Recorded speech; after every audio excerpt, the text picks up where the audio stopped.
Returning to the text. In 1997, international child support, in line with uh, World Health Organization recommendations, phased in a program of treating children in mass for intestinal worms such as hookworm and uh, schistosomiasis. My best guess. My best guess. The results were astonishing. Deworming reduced the absenteeism of children in local schools by 25%, making it the most cost effective program for increasing schooling that international child support had tried. Long term results showed that women who had been dewormed as girls received more education and were more likely to grow cash crops, whereas men who had been dewormed worked 3.5 hours longer per week and were more likely to hold manufacturing jobs and earn higher wages. Superscript 3, which reads: Studies of this program by Sarah Baird, Joan Harmony Hicks, Michael Kremer, and Edwin Miguel are summarized as Evaluation 1 in the appendix. Superscript 3. On the strength of the evidence, in 2009, Prime Minister Raila Odinga announced a program to deworm 3 million of Kenya's most at-risk children. In 2012, the program was expected to include preschool children, in part on the basis of further evidence of cognitive gains for young children from deworming.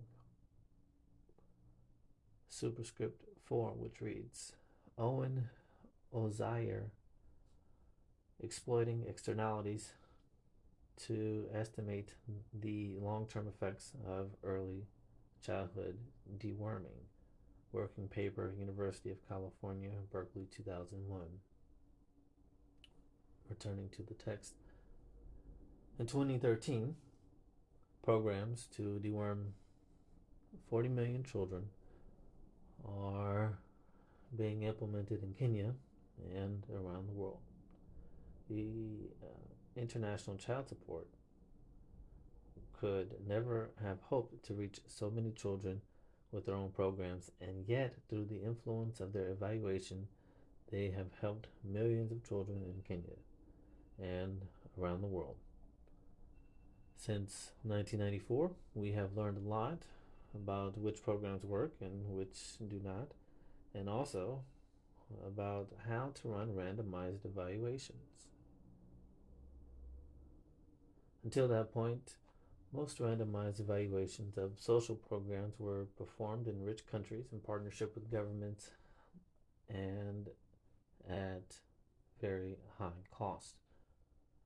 But the experience of partnerships between researchers and organizations such as International Child Support showed that it was possible to conduct high-quality randomized evaluations with small organizations on limited budgets and in very poor settings.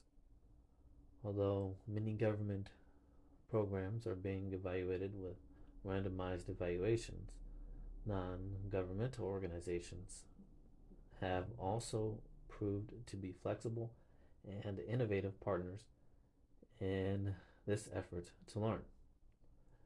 The challenge of working with new partners on new questions and on modest budgets has spurred innovation in randomized evaluation methodology.